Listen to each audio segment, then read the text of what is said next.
Hi everyone, Molton here and welcome back to another opening video. So today we're looking at the 4-Knight Sicilian, which is a very popular opening at all levels of chess.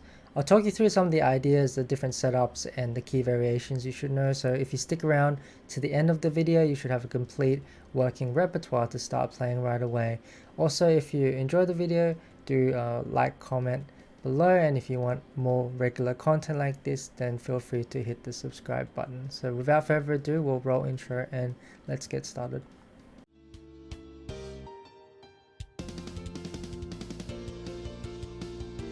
So the 4-Knight Sicilian starts out after e4, c5, knight f3. Here black can play either the move knight to c6 or the move pawn to e6, which is the one I prefer since I tend to avoid the Rossolimo variation with bishop to b5. Here white plays the move pawn to d4. We capture and we reach our open Sicilian position where black will play the moves knight to f6 and knight to c6. Now after the move knight to c6, white has two main big variations that we'll cover at the end, but I will start out with the lesser common played moves first, and these are the ones that you're probably going to encounter at a beginner to intermediate level, and they're definitely ones you want to know how to respond to. So for example, moves like knight to b3 are often almost always met by the move bishop to b4 here, and once we force white to defend the e4 pawn, we want to counter in the center immediately with the move pawn to d5, and often this is a very good answer in most cases. So for example, after the move bishop to e2 here from white, we can do exactly the same thing. So we can start out with the move bishop to b4, and after white castles the king, we can simply take this knight, pawn takes, and knight takes e4, and this should be completely equalizing for black since we have this threat of knight takes c3 next move. Other moves which may often be met in this position might be the moves bishop to e3, where white is trying to head towards like a English attack type of setup. After this type of move, again, it doesn't work because after the move bishop to b4, white is just not in time to go for his setup of queen d2, pawn to f3 and castles queenside. It's just too slow. Therefore, here if white goes for the move bishop to d3, if pawn to f3 there, also you have the option of answering with d5. But if bishop to d3, the easiest response, in my opinion here, is actually not played that much, but I recommend the move pawn to e5. Instead, most people play the move pawn to d5, but I like the move pawn to e5 more. It just simplifies things. For example, after the move knight to f5 here, black can counter this move with the move pawn to g6, where the knight doesn't actually want to give this check on g7 because it will actually get stuck there. So for example, if knight g7 check, we have king to f8, bishop h6, and the king can slide across to g8, and this knight won't actually be able to escape after bishop to f8. For example, here we could follow through with pawn to d5 and then bishop to f8 on our next move. Likewise, after g6, other moves like knight to g3 are well met by the counter in the center, which we mentioned with pawn to d5. So instead, after the move pawn to e5, if white captures on c6, then I like this structure with the move pawn takes with the d pawn to c6. And you can take with the b pawn as well and go for d5, that's okay. But I like this structure. You take it, you control a lot of the center, and I think your position is very, very comfortable to play here as black. So let's go back to knight c6. Another option in this position might be the move bishop to c4. After the move bishop c4, I recommend queen c7, but bishop b4 has also been played in this position. For example, after bishop b4, knight takes c6, pawn takes c6, pawn goes to e5, knight to e4, and things get very, very tricky in this position. For example, queen g4 is met by queen a5, and if castles bishop takes c3, things can get very, very messy here, but I just don't see the need to go into any of this. So after the queen c7 move, instead of bishop to b4, queen c7. And for example here, if knight to b5, we can always drop the queen back to b8. That's not really an issue. But after the move castles to the king side, the easiest way to play here is just to either go bishop e7 or capture the knight, forcing queen takes, bishop c5, developing with tempo. Let's say the queen goes back, and here there's a few good ways for black to continue. The easiest one being either a6 or knight to g4, threatening to bring the knight back into the e5 square, as well as this checkmating threat on h2. Now, for example, g3 is well met by a6 to stop any knight b5s, and black has a very pleasant position here with the knight on e5, resembles that of like a Khan or Taimanov type of position. We even have ideas later of pushing the pawn to h5 and h4. The bishop will slide to b7 and put pressure on these diagonals. So now we get to a bit more of the serious sidelines. The first one being, in my opinion, the most serious one, which is pawn to a3. It doesn't look like much, but I think this move shouldn't be taken lightly.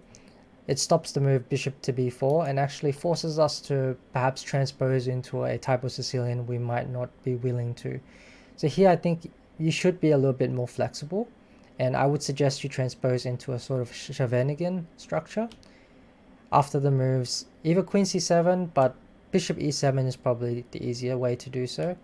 After bishop to e3, I suggest we castle, and for example, let's say white plays pawn to f4. I suggest we go for a plan of hitting out in the center with the move pawn to e5. So for example, here after the move queen to f3, in this particular game, white played the move pawn to e5 straight away, and after knight f5, takes, and I believe Gristruck with the black pieces continued on with this thematic push in the center with d5. And here there's a couple of options for white just to highlight how dangerous this position can be. So for example, pawn takes, queen e2, knight to g4, and already this stops white from castling, so the king is stuck in the center, since castling would run into a nasty tactic with queen takes and bishop to g5 picking up the queen. If white castles queenside, this doesn't really help either, because pawn to e4 and then followed by pawn to d4 is incredibly strong. These pawns in the center are very hard to get rid of, and black's king is perfectly safe where it is. So let's say bishop to e2 instead. Pawn to d6. Let's say white can either castle straight away, or he can delay it a little bit longer. Let's say, for example, queen to d2.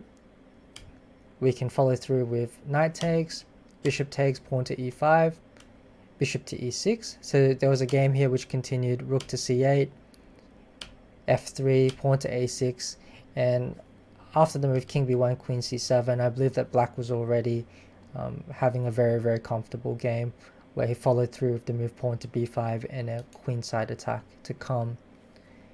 After the move queen to d3, this I believe was a game from the candidates where Caruana played against Giri.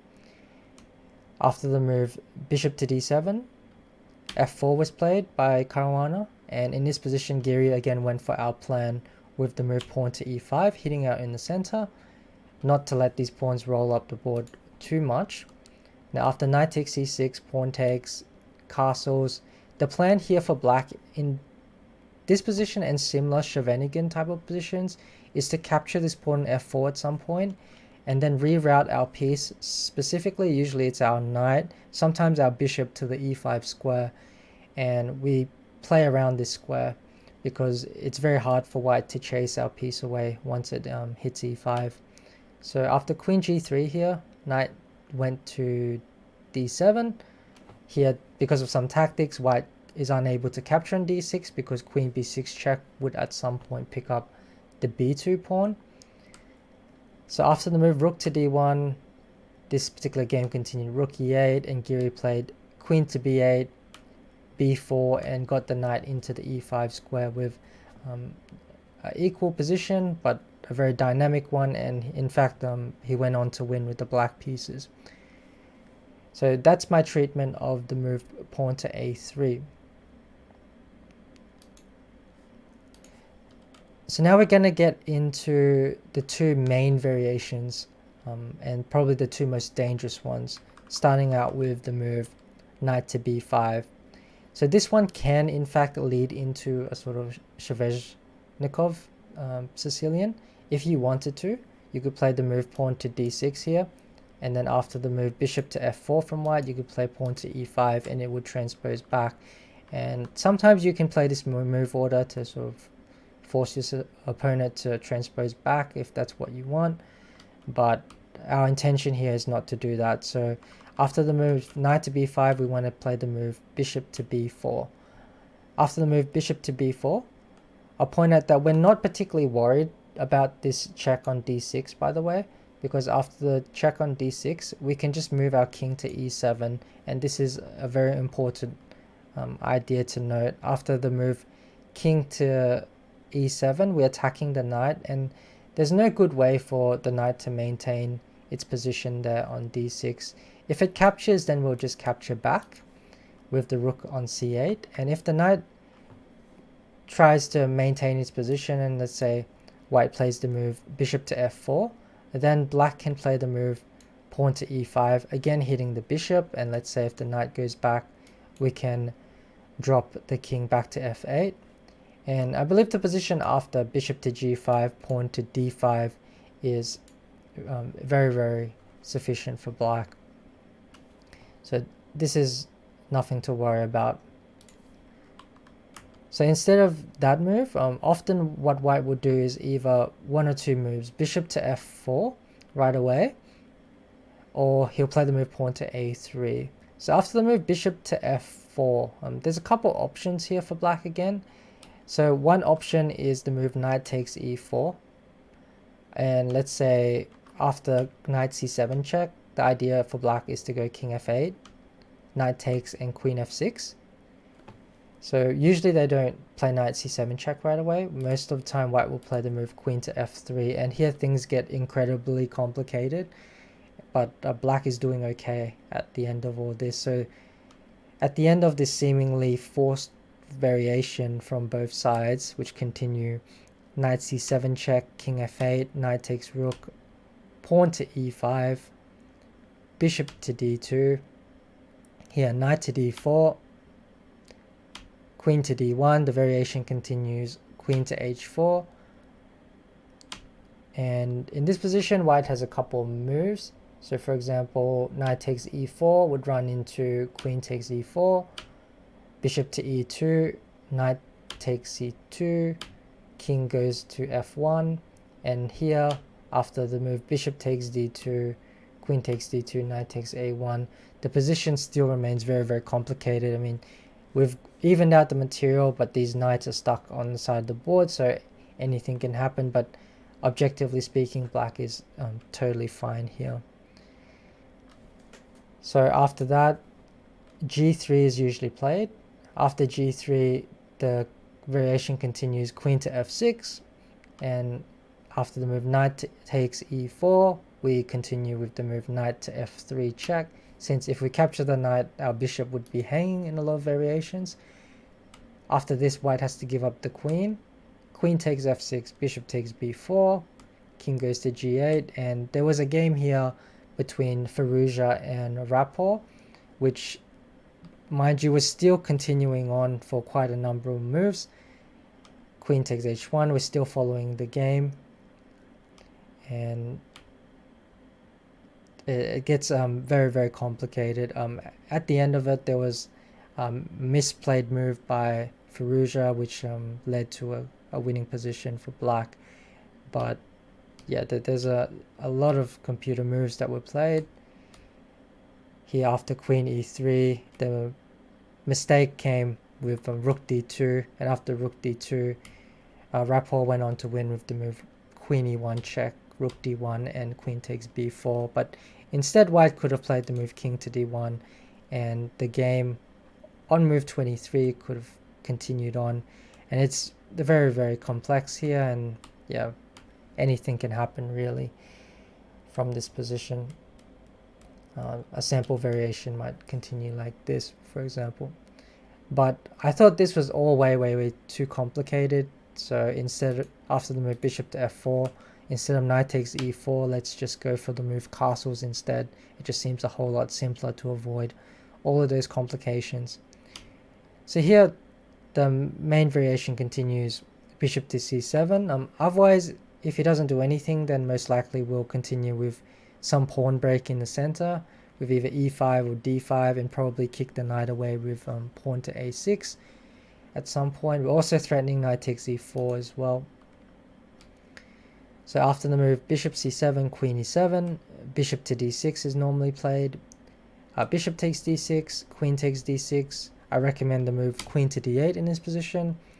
And here after the move castles queenside, I recommend the move pawn to a6, knight to d4, and then this move knight to e7 to avoid the trade of knights. The idea here is, because we've lost our dark square bishop and we have this very annoying queen on d6, we need to dislodge it, and the only way to do it is to play the move knight to e8, which is what we're setting up.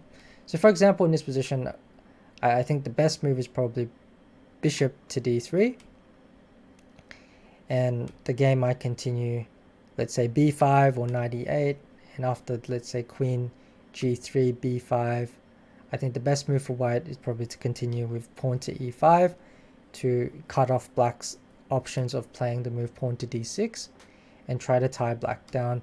I think black is definitely still okay here, but the game is very tense and we should play accurately from here, but I think it's okay for black.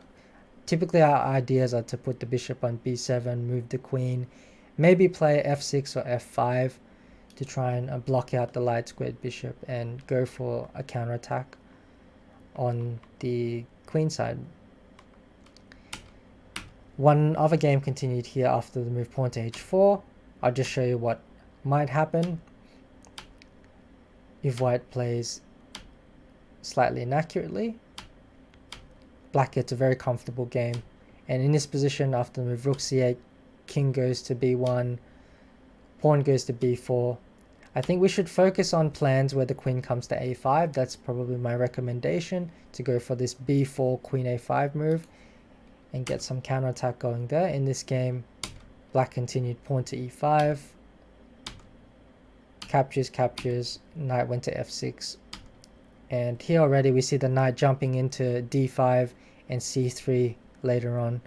After the move queen c5, black went on to win a very comfortable game because of all these weaknesses in white's position. So that's my recommendation against the move bishop to f4. So instead, after the move pawn to a3, which is probably the most played move in this position, I suggest we capture the knight, and after knight takes, play the move pawn to d5, takes and takes, bishop to d3, castles. So in this position, it looks at first glance that white should be much better, because white has the two bishops and he has no weaknesses at all in his pawn position, whereas we have this isolated pawn on d4. But in fact, things are not so clear after black's next move, because after the move bishop to g4, we sort of force white to create some weaknesses in his position. Now he doesn't want to play queen d2 and block up the bishop, and queen e1 would just walk into a move like rook e8. Therefore, he has to play the move pawn to f3 if he doesn't want to, say, move the knight back and walk it into a pin. After the move pawn to f3, we play the move bishop to h5. And here, because of the weakness on e3, we can sort of take advantage of this with our isolated d-pawn, as you'll see later on. In this position, there's a lot of moves for white, so I'll walk you through one by one just to show you what the variations could end up looking like. So for example, after the move knight to e2, the main variation for black here continues queen b6 check, king h1, and here a move which crops up like time and time again in this variation is the move pawn to d4, with the idea of meeting bishop g5 with knight move to d5. Here we're willing to give up both our bishops actually. So we're playing double knights versus double bishops, but we'll see that the bishops are not necessarily that effective.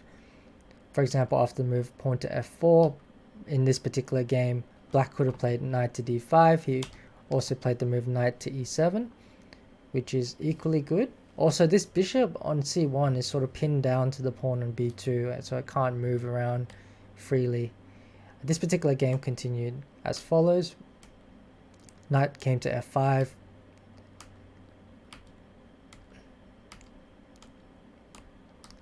And we see that the knights are hovering around trying to look for squares, forcing white to create weaknesses around all over the place, and the bishops are not really getting any free diagonals as they would like to. So the knight's actually doing quite a good job in this position, just hovering around the position looking for good squares to go to. Now, before it was going for c5, now it's going for the c4 square. And now the other one hops in looking for the e3 square. And eventually they become so annoying that white in this particular game gave up the exchange to try and make something happen, but he was unable to do so.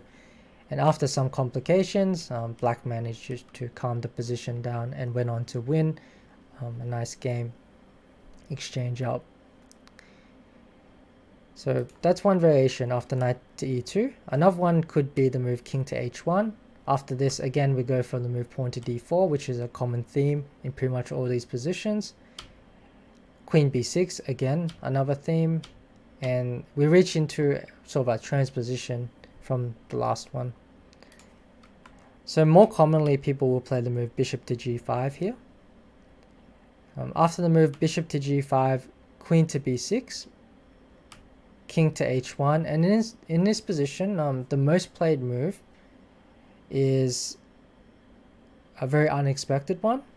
It's actually the move knight to e4, but before we look at that, I'll also point out that you could play like rook d8 as well, but it's not as popular because after a position like this, it's dynamically equal still. You have the double pawns, which look terrible, and you also have this pawn on d4, but you have enough counterplay.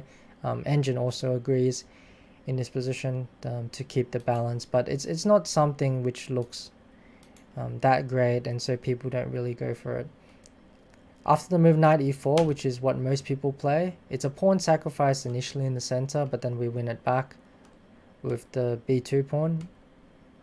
And after the move queen to b1, which is the best move, the variation continues. Queen to b6,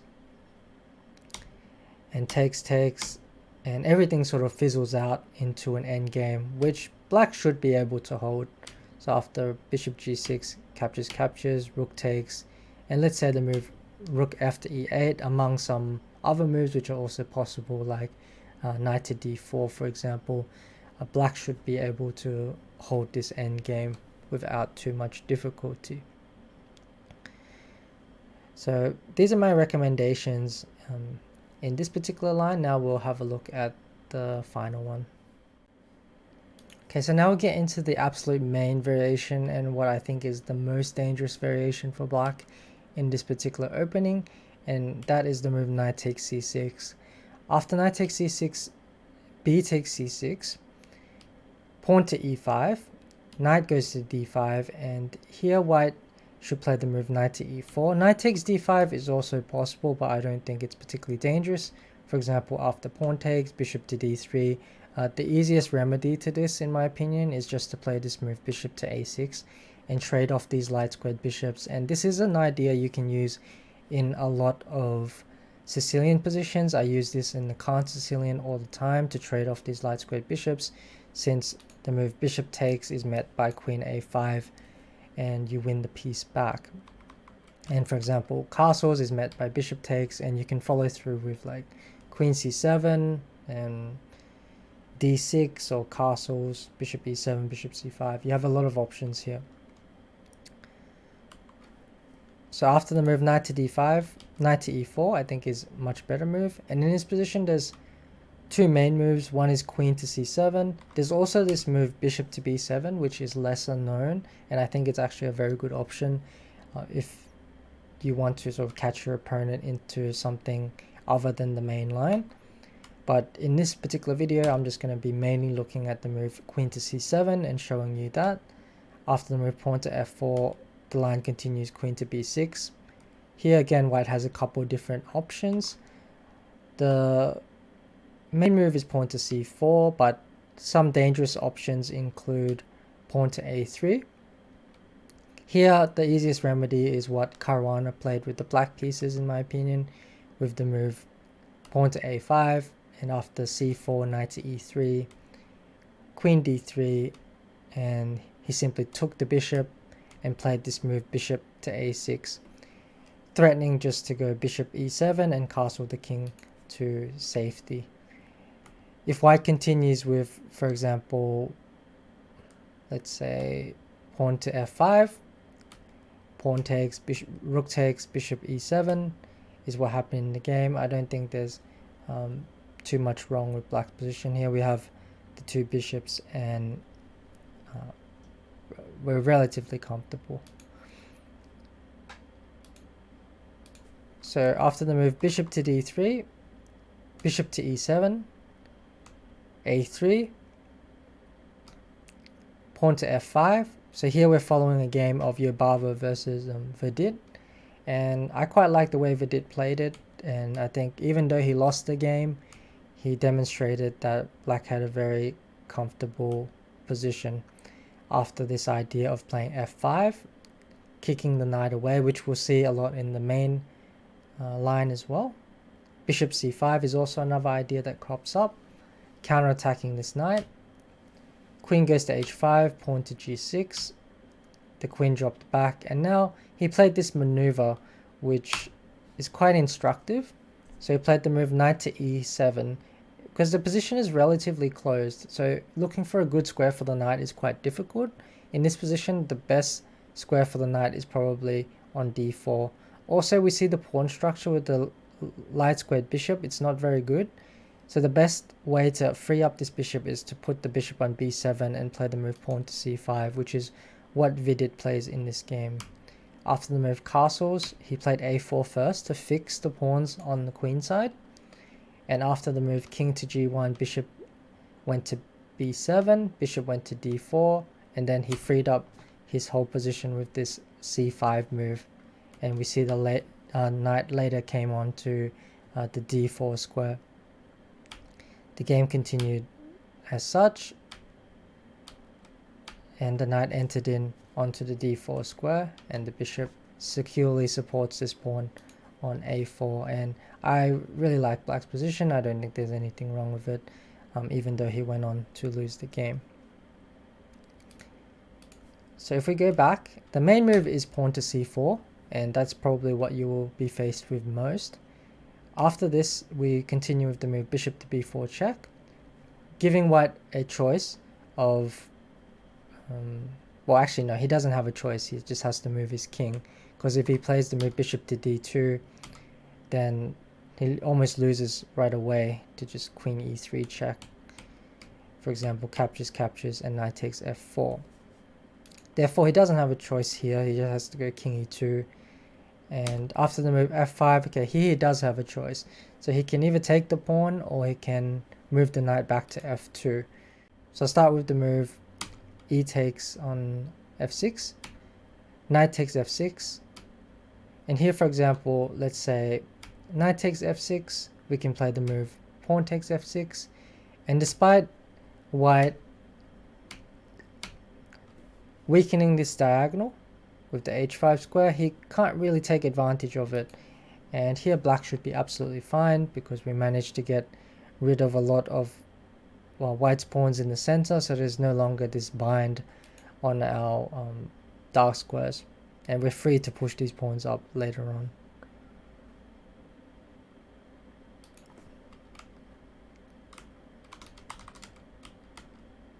Okay, so if knight d6 check, then we have the move bishop takes d6, queen takes d6, and we can play this move pawn to c5. So this is a typical idea in this type of structure, to try and get rid of this queen on d6. And also, again, as I mentioned before, we want to free up this bishop so it can come to the b7 square. So instead of knight to d6, there's also bishop to e3. This is the main move, but after the move queen to d8, knight d6 check, bishop takes, queen takes, and this move bishop to b7. Black is absolutely fine. The idea is we want to follow up with rook c8 and pawn to c5 to just free up this diagonal for our bishop. So for example here, after the move rook to d1, we could play the move rook to c8, and after the move rook to g1, our idea is to play this move pawn to c5, so free up our position. At the same time, white can't capture on c5 because of this knight to e4 move. So this rook c8 c5 idea is going to be our response to most of white's moves in this variation. There's also this move knight to g5 which can be played, but I think you can just play the move pawn to h6, and after knight to h3, I think bishop a6, king f3, and knight c7 here, or even g5 is playable, but I think knight c7 and one variation might continue like this. And for example, we don't want to trade queens there because we'd lose our knight. So let's say after queen b6, let's say rook d1 and castles queenside, position remains very, very imbalanced, but black should be fine here, especially if we get in the move pawn to c5 at some point next. Also g5 is coming. For example, b3, let's say bishop to b7, knight f2, we can follow through with the move pawn to g5 with some attacking ideas on the king side. Okay, so the main move, and I think the best move for white, is to play the move knight to f2. After knight to f2, we should continue bishop a6, king goes to f3, and knight goes to e7.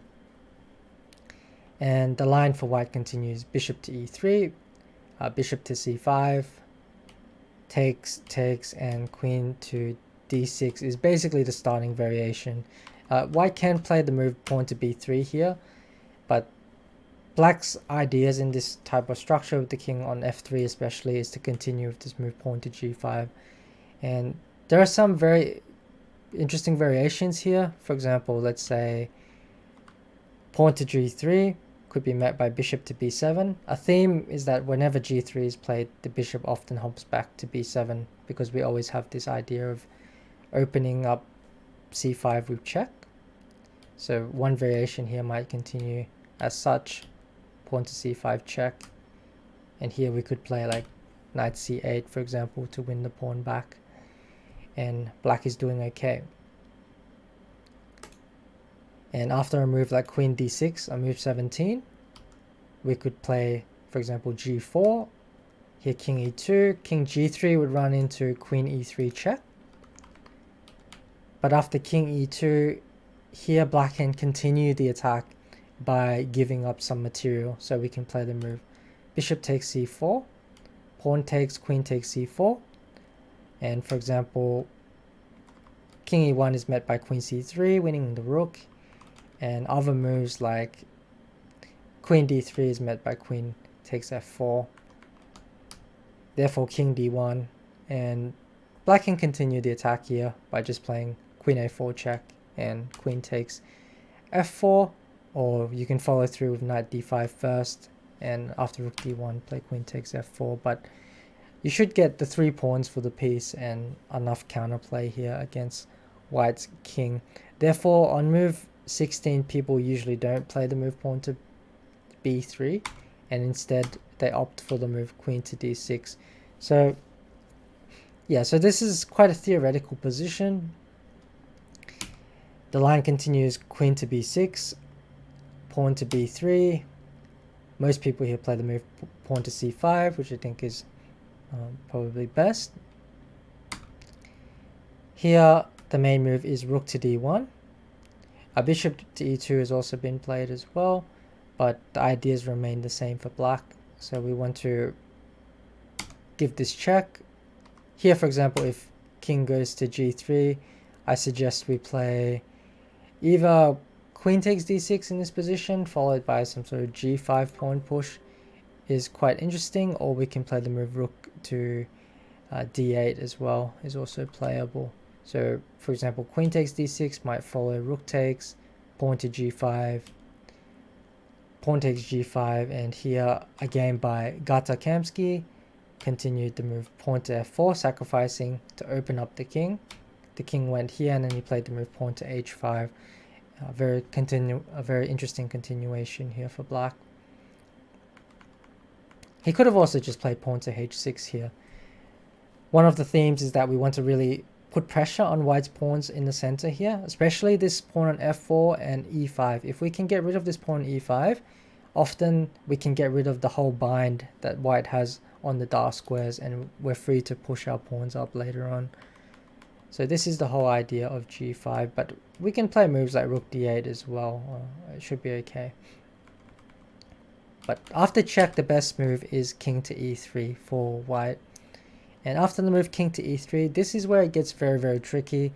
It gets very difficult for me to recommend here, because the most played move for black is king to f7, but I don't particularly like the endgame, even though objectively speaking the computer still reckons black's doing okay after sacrificing the pawn. I don't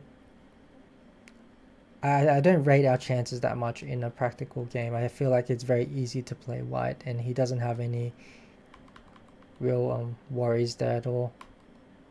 So instead of king f7, I'm going to recommend this lesser played move, rook to d8.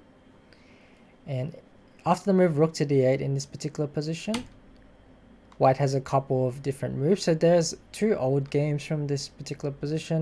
One went knight to d3, and afterwards black played the move rook to c8.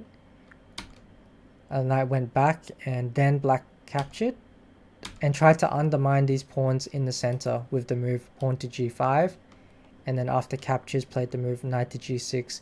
Here we see that white is unable to play g3 to maintain the pawn chain, because his rook's always going to be under attack. And after knight to d3, we play king e7 with this threat of knight takes on d6.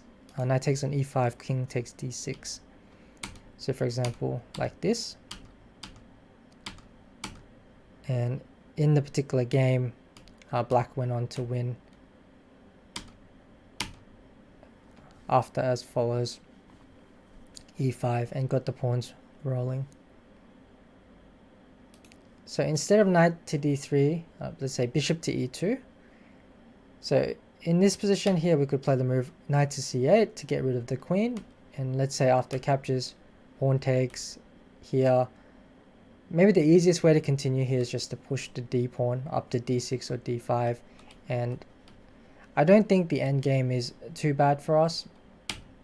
And it definitely looks holdable for black, and there has been a couple of games where black was able to do absolutely fine.